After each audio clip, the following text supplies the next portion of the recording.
The Quiet Panic. You guys have been absolutely begging me to tell this story for months now. I kept putting it off because honestly, I wasn't sure anyone would believe me. But after everything that's happened, after all the sleepless nights and constant looking over my shoulder, I realized I have to get this out there. What I discovered beneath Antarctica's ice shelf 3 months ago changed everything I thought I knew about our world. It was supposed to be a routine research expedition. I'm a glaciologist, which basically means I study ice formations and climate patterns in some of the most remote places on Earth. My team and I had been contracted by the National Science Foundation to collect ice core samples from a previously unexplored section of the Ross Ice Shelf. Standard stuff, really. We'd done dozens of these expeditions before, but this one was different from the moment we arrived at base camp. The coordinates we'd been given led us to an area that wasn't on any of our detailed maps. When I asked our expedition leader about it, he just shrugged and said the site had been recently identified through satellite imaging. Something about unusual thermal readings beneath the ice that warranted investigation. I should have known right then that something was off. In 20 years of doing this work, I'd never been sent to investigate thermal anomalies. That's not what glaciologists do. We study ice formation, glacial movement, climate data. We don't chase mysterious heat signatures under frozen wastelands. Our team consisted of 5 people. Myself, Dr. Sarah Chen, who specialized in atmospheric science, Marcus Rodriguez, our equipment specialist, expedition leader Captain James Wright, and a guy named David Kellerman who claimed to be a geological surveyor. Looking back now, I'm pretty sure Kellerman wasn't who he said he was. He asked too many questions and seemed way too interested in our drilling procedures. The first 2 days went exactly as planned. We set up our equipment, established our drilling sites, and began extracting ice cores from various depths. The samples looked normal enough, though I noticed some unusual mineral deposits in the deeper cores that I'd never seen before.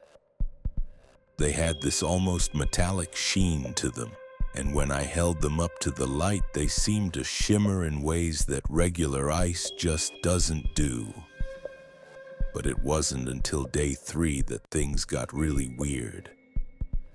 We were drilling at our deepest site about 200 meters down when Marcus started getting strange readings on his thermal equipment.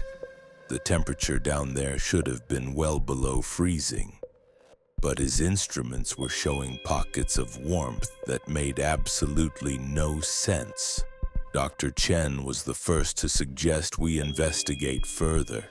She was convinced we'd stumbled onto some kind of geothermal activity, maybe an underground hot spring or volcanic vent.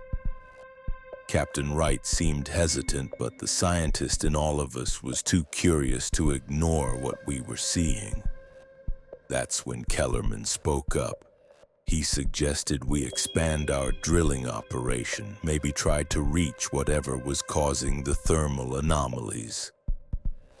The way he said it, though, it sounded less like a suggestion and more like he'd been waiting for this exact moment. Like he knew something we didn't. We spent the next 6 hours drilling deeper than any of us had ever gone before. The ice kept getting stranger the further down we went. Instead of the clear, dense ice we expected, we started hitting layers that looked almost cloudy, filled with those same metallic deposits I'd noticed earlier. Some sections had an almost blue-green tint that I'd never seen in natural ice formations. Marcus was monitoring our progress when his equipment started going absolutely crazy. The thermal readings were spiking all over the place, and his depth sensors were giving him numbers that couldn't possibly be right. According to his instruments, we'd just broken through into some kind of open space about 300 meters below the surface. That's when we heard it. This low, humming sound echoing up from the drilling shaft. It wasn't mechanical, but it wasn't natural either. It was constant, rhythmic, almost like a heartbeat. Dr. Chen immediately started taking audio recordings while I grabbed my headlamp and leaned over the shaft opening. What I saw down there still gives me chills. Instead of more ice or rock, our drill had punched through into what looked like a massive underground cavern. But here's the thing that made my blood run cold. There were lights down there. Not the flickering warm glow of natural phosphorescence or geothermal activity. These were artificial lights, arranged in perfect geometric patterns, pulsing in sync with that strange humming sound. I called the others over, and one by one they each took a look down the shaft. The expressions on their faces told me I wasn't losing my mind. We were all seeing the same impossible thing. There was some kind of structure down there hidden beneath centuries of Antarctic ice. Kellerman's reaction was the most telling. While the rest of us were standing there in shock, trying to process what we were looking at, he was already on his satellite phone speaking in hushed tones to someone on the other end. When I asked who he was calling, he claimed it was just a routine check-in with base camp. But I'd been on enough expeditions to know what routine check-ins sounded like. And this wasn't it. Captain Wright wanted to pack up immediately and report our findings to the NSF. Dr. Chen was insisting we take more measurements and gather additional data. Marcus was convinced his equipment was malfunctioning and kept running diagnostics. But all I could think about was getting down there and seeing what we'd found. That night back at base camp, none of us could sleep. The implications of what we'd discovered were keeping everyone awake. If there really was some kind of artificial structure beneath the ice, it would rewrite everything we knew about Antarctic history. The continent had been frozen for millions of years. There shouldn't be anything down there, let alone something with electric lights. Kellerman disappeared around midnight. I noticed his tent was empty when I got up to use the portable facilities.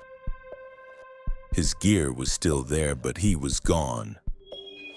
When I mentioned it to the others in the morning, Captain Wright said Kellerman had received an urgent message and had to return to base camp early. But here's the thing. We were already at base camp, and no helicopter had come to pick him up. That's when I started to realize we might be in serious trouble. Whatever we'd found down there, Kellerman had been expecting it.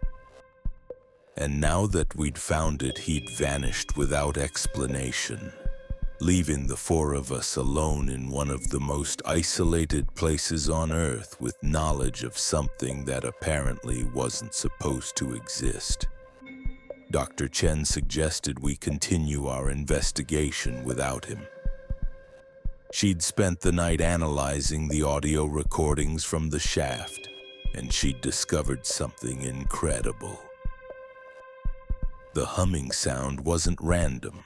It followed a complex mathematical pattern, almost like some kind of signal or communication system. The frequency variations were too precise to be natural, too organized to be coincidental.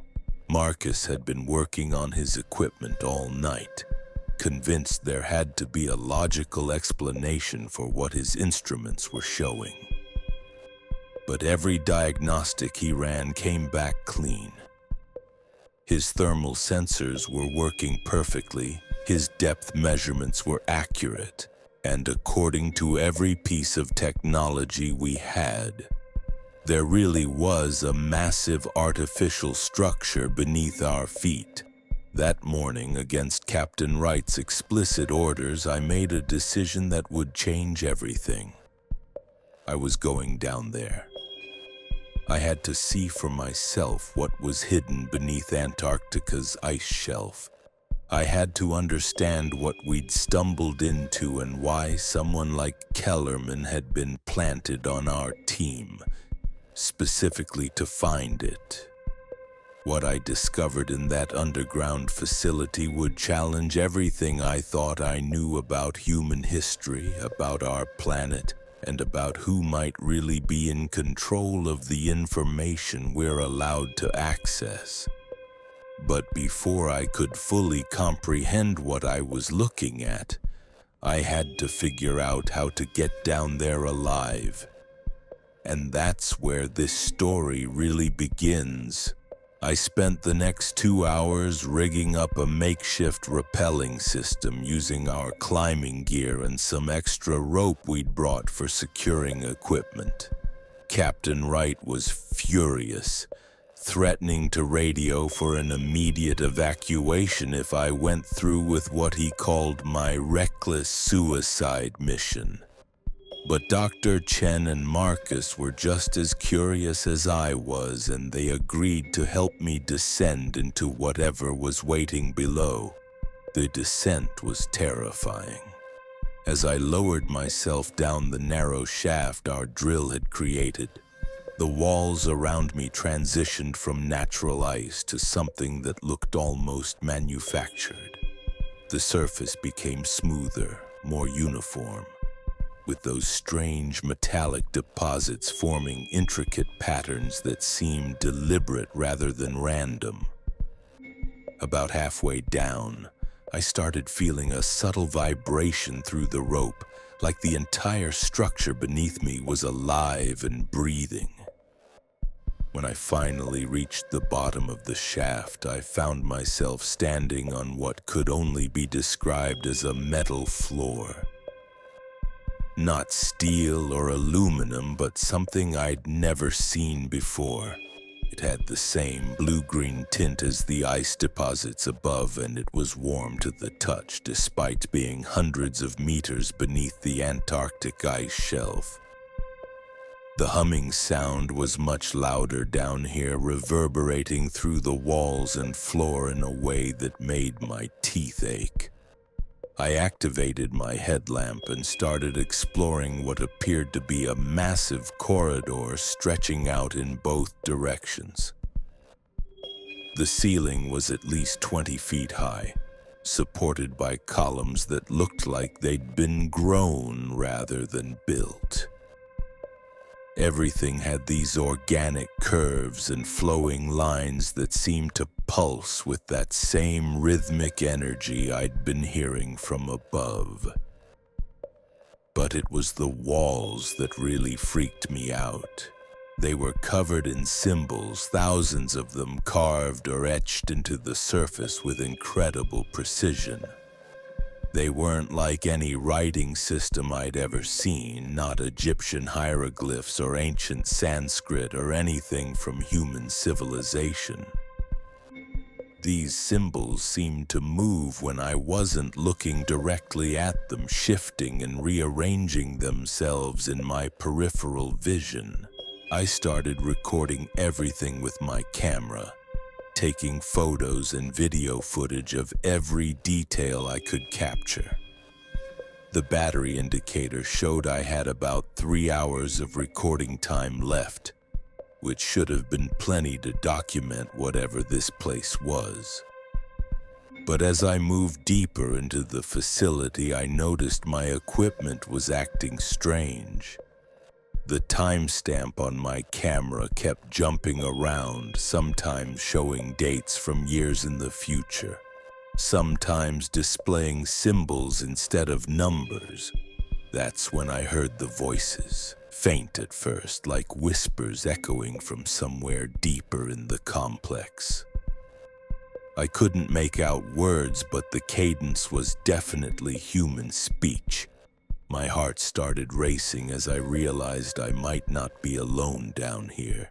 Someone else was in this impossible underground facility, and they were moving in my direction. I switched off my headlamp and pressed myself against the wall, trying to blend into the shadows while straining to hear where the voices were coming from. The humming sound made it difficult to pinpoint their location, but they seemed to be getting closer.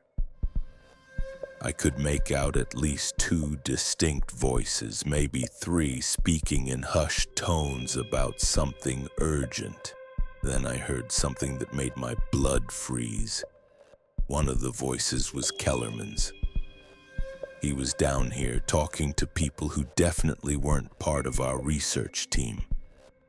I caught fragments of their conversation as they passed by the corridor I was hiding in. Thermal breach, containment protocols, and civilian exposure. They were talking about us, about our discovery, like we'd stumbled into something we were never supposed to find. I waited until their voices faded before continuing my exploration. Whatever this place was, Kellerman and his associates were already here, which meant they'd known about it long before our expedition arrived. We hadn't discovered anything. We'd been led here deliberately for reasons I was only beginning to understand. The corridor eventually opened into a vast chamber that took my breath away. The space was enormous, easily the size of an aircraft hangar, with a domed ceiling that seemed to glow with its own internal light. But it wasn't the size that shocked me. It was what the chamber contained. Arranged throughout the space were dozens of cylindrical containers, each one about the size of a refrigerator, filled with some kind of luminescent fluid. And floating inside each container was something that looked disturbingly human-like, but wrong in ways that made my mind struggle to process what I was seeing. They had the basic shape of people, but their proportions were all off. Their limbs too long, their heads too large, their skin an pale blue-white color that matched the strange deposits in the ice above. Some of the containers were empty, their lids open, the fluid drained away. Others showed signs of recent activity, with fresh condensation on the glass and monitoring equipment attached to their bases. This wasn't some ancient archaeological site. This was an active facility, and whatever was being stored here was very much alive. I started taking pictures frantically, knowing that no one would believe what I was seeing without photographic evidence. But as I moved between the containers, documenting everything I could, I heard footsteps echoing from the entrance I'd come through. Multiple sets of boots moving with military precision toward my location. That's when I saw the exit sign. Not written in those strange symbols that covered the walls, but in plain English, glowing softly above a doorway on the far side of the chamber. Someone had wanted this place to be navigable by English speakers, which meant this facility wasn't just connected to our world, it was designed to be accessed by people like us. I ran for that exit as voices began shouting behind me, their words echoing through the vast space. They'd found my rope, discovered I was down here, and now they were hunting for me. The doorway led to another corridor, this one sloping upward toward what I hoped was another way out. The next 20 minutes were pure terror. I was running through a maze of interconnected tunnels and chambers, each one filled with equipment and technology that shouldn't exist, while armed men pursued me through the darkness. Some corridors contained massive computer terminals with screens displaying data in multiple languages. Others housed what looked like medical equipment designed for beings much larger than normal humans. Eventually, I found what appeared to be a service tunnel that led back toward the surface. The walls here were rough ice again, carved out by machinery rather than grown like the main facility. I could feel cold air moving through the tunnel, which meant it connected to the outside world somewhere. I emerged from a concealed opening about half a mile from our base camp, just as the sun was setting over the Antarctic landscape. My equipment was still functioning, my camera full of impossible footage that documented everything I'd seen. But when I got back to camp, I found it completely abandoned. Captain Wright, Dr. Chen, and Marcus were gone, along with all our gear and supplies. The only thing left was a note taped to my tent. Dr. Peterson, your colleagues have been safely relocated. You have 24 hours to reach the extraction point marked on the attached map.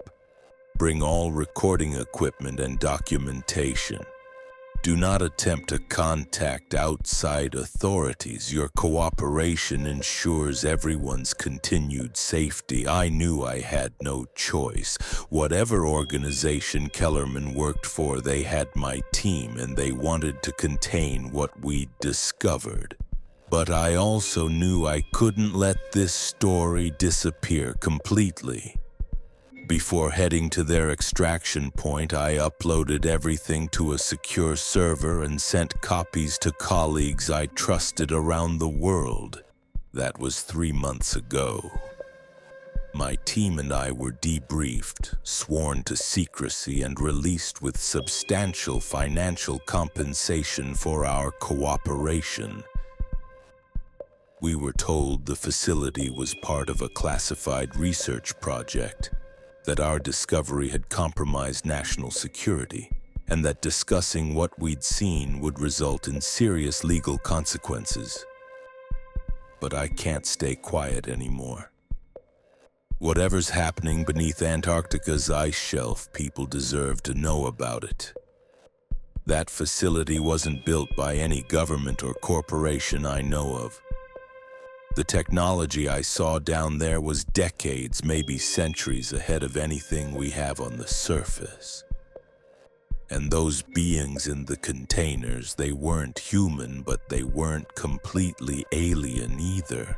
I'm sharing this story because I believe we're living in a world where powerful forces control information that could change everything we think we know about our planet and our place in the universe. What I found under that ice shelf suggests we're not alone, and we never have been. Since returning home, I've noticed unmarked vehicles parked outside my house. My phone conversations have strange delays and echoes, and several of my academic colleagues have stopped returning my calls. I know they're watching me, waiting to see if I'll honor the agreement I signed. But some discoveries are too important to bury. The coordinates of that facility are burned into my memory. The footage I captured is stored in multiple secure locations, and somewhere beneath Antarctica's ice shelf, that impossible place continues to operate, housing secrets that could reshape our understanding of human history and our future as a species. I'm telling you this story because I need you to know the truth.